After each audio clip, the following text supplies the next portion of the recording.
یہ جو ایک سے زائد شادیاں ہوتی، ہمارے ایک مولانا اس پر بڑا زور دیتے، بترائے ترائے کرو تے چار چار کرو، نال اگوں اے نہیں دستے بھی چاروں کے درمیان عدل کرو، عدل کرو۔ ایک سے زیادہ شادیاں کرنی ہے نا، انصاف کرو۔ کس میں؟ کپڑے کے لے دینے میں، ایک جیسے کپڑے لے کے دو، ایک جیسا کھانا دو، ایک جیسا گھر دو۔ ایک دن رات ایک کے پاس رہو، ایک دن رات یا ایک ہفتہ ایک کے پاس رہو، ایک ہفتہ عدل کرو، عدل، برابری۔ اگر دو بیویوں کے درمیان عدل نہیں کرو گے، قیامت کے دن اس طرح اٹھو گے جس طرح فالج زدہ انسان کھڑا ہوتا ہے۔ انہیں نہیں خالہ جی دا واڑا بھی دو دو کر لوتے۔ قرآن بھی کہتا ہے عدل کرو، عدل۔ اور قرآن آگے کہتا ہے اگر عدل نہ کر سکو نا فواحدتن، عدل نہ کر سکو فواحدتن، پھر ایک ہی بڑی ہے، عدل کرو۔ مولانا اشرف علی تھانوی رحمۃ اللہ علیہ، حکیم الامت، بڑے عالم ہوئے، انہوں نے دوسری شادی کر لی۔ مرید بڑے تھے ان کے، ایک مرید کہتا ہے حضرت آپ نے دوسری شادی کر کے دوسری شادی کا راستہ نہیں کھول دی۔ مرید کہیں گے پیر صاحب نے کی ہے، ثانوی کرنی چاہیے۔ تھانوی صاحب نے فرمایا رستہ کھولا نہیں، بند کر دیا ہے۔ دوسری شادی کا رستہ کھولا نہیں، بند کر دیا ہے۔ وہ کیسے؟ فرمایا میری مصیبت ویکھن گے نا، نام ہی نہیں لین گے۔ ایک بندہ آ گیا، وہ 2 تربوز اٹھا کے لائے، جٹ تھا، 2 تربوز۔ تھانوی صاحب نے فرمایا 2 کیوں لایا ہے؟ اس نے کہا آپ کی 2 بیویاں نہیں، 2 لایا ہوں۔ تھانوی صاحب نے فرمایا ایک بڑا ہوگا ایک چھوٹا۔ اس آخیا من پتہ سی میں برابر تلوا کے لائے۔ تھانوی صاحب نے فرمایا ایک میٹھا ہوگا ایک پھیکا۔ اس آخیا اس دا میرے کو علاج کوئی نہیں۔ تھانوی صاحب نے فرمایا میرے پاس علاج ہے، میرے پاس علاج ہے۔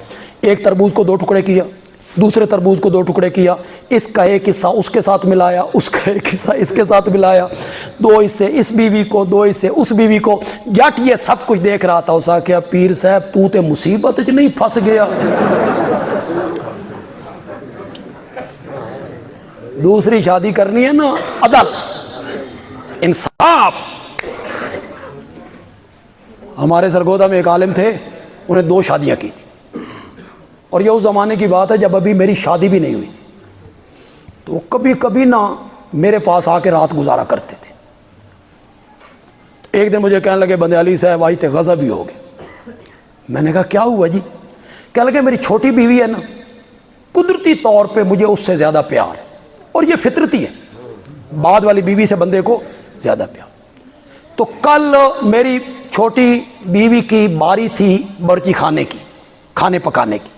اس نے مٹر منگوائے، میں بھی پیڑی ریڑھ کے نیڑے ہو گیا تے نال میں مٹر کڈھان لگ گیا۔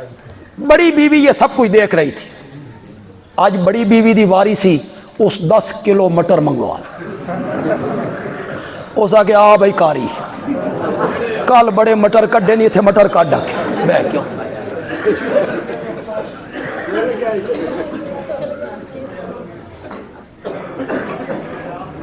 نبی پاک کہتے ہیں مولا، اچھا مزے کی بات سنو، میرے نبی کی 11 بیوی ہیں، میرے نبی پہ عدل کرنا رب نے لازم نہیں قرار دی، رخصت دے جس کے پاس رہو، کوئی آپ سے پوچھ نہیں ہوگی، کوئی باریوں کی تقسیم آپ کے لیے ضروری نہیں، اس کے باوجود میرے نبی باریوں میں تقسیم کرتے رب کی اجازت کے باوجود۔ پھر میرے نبی رب سے دعا مانگتے ہیں مولا جو میرے اختیار میں ہے نا وہ تو میں کر رہا ہوں بیویوں کے درمیان، ولا تواخذنی فی ما تملکو ولا املکو، مولا اور جو چیز تیرے اختیار میں ہے نا میرے اختیار میں نہیں ہے اس کے بارے میں مجھ سے پوچھ نہ کرنا، دل کی محبت جو ہے وہ عائشہ کی طرف زیادہ ہے۔ اس سے یہ بھی ثابت ہوا لوگ لوگ کہتے ہیں آپ مختار کل ہیں، نبی پاک مختار کل ہیں، نبی پاک کو تو اپنے دل پر بھی اختیار کہ سب کی محبت برابر پیدا کریں۔ فرمایا مولا اس دل میں عائشہ کی محبت زیادہ ہے۔ کئی لوگوں نے کہا عائشہ کے حسن کی وجہ سے، خوبصورتی کی وجہ سے، نانا یہ نبوت پہ حملہ ہے۔ عائشہ کے ساتھ محبت ہے عائشہ کی قرآن فہمی کی وجہ سے، علم کی وجہ سے، ذہانت، ذکاوت، فطانت، متانت، جہاں صحابہ کی نظریں نہیں پہنچتی وہاں میری ماں کی نظر پہنچتی۔ دلچسپ بات آپ کو سناؤں، حضرت ابو سعید خدری معمولی صحابی ہیں، کتنی روایتیں ان کی حدیث میں۔ وہ فوت ہونے لگے تو انہوں نے کہا نئے کپڑے لاؤ، نئے کپڑوں میں میں مرنا چاہتا ہوں۔ لوگوں نے کہا کیوں؟ کہنے لگے نبی پاک نے فرمایا بندہ جن کپڑوں میں مرے گا نا انہی میں قیامت کے دن اٹھایا جائے، تو میں چاہتا ہوں میں نئے کپڑے پہن کے مروں کہ قیامت کے دن میں اٹھوں تو میرے کپڑے نئے ہوں۔ کسی نے حضرت عائشہ کو جا کے بتایا، حضرت عائشہ نے فرمایا ابو سعید پہ اللہ رحم کرے، اس کو یہ پتہ نہیں ہے کہ قیامت کے دن تو ننگے اٹھنا ہے، کپڑے تو ہونے ہی کو نہیں، تو یہ کہ جس کپڑوں میں مرے گا اسی میں اٹھایا جائے گا، سب تو ننگے اٹھیں گے۔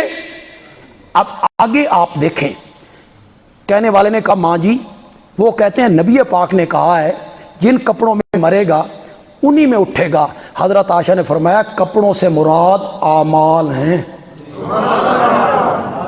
جو عمل کرتے ہوئے مرے گا وہی عمل کرتے ہوئے اٹھے گا۔ جہاں ابو سعید خدری کی نظر نہیں پہنچ رہی وہاں میری ماں کی نظر پہنچ رہی، اس وجہ سے زیادہ محبت ہے حضرت عائشہ کے ساتھ۔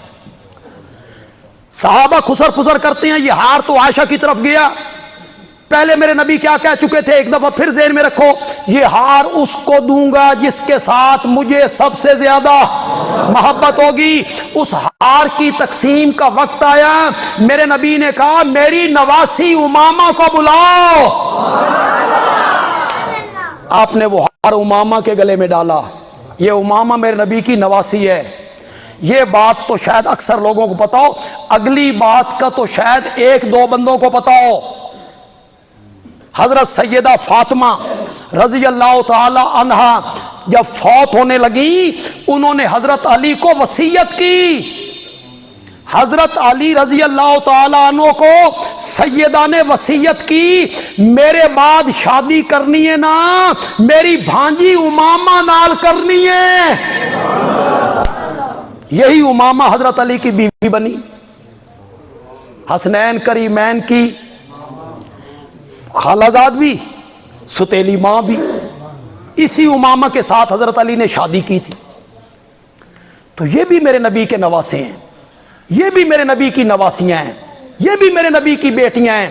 وسیع کرو اہل سنت اپنے ذہن کو، میرے نبی کی ساری بیٹیاں اہل بیت، میرے نبی کے داماد اہل بیت، میرے نبی کے نواسے اہل بیت، میرے نبی کی نواسیاں اہل بیت، لیکن اہل بیت کا پہلا اطلاق میرے نبی کی بیویوں پر ہوگا۔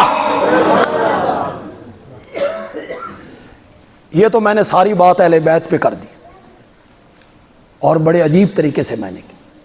تھوڑی سی اسی کے ساتھ جوڑتا ہوں مضمون کو، تھوڑی سی صحابہ کی عظمت پہ بات کرنا۔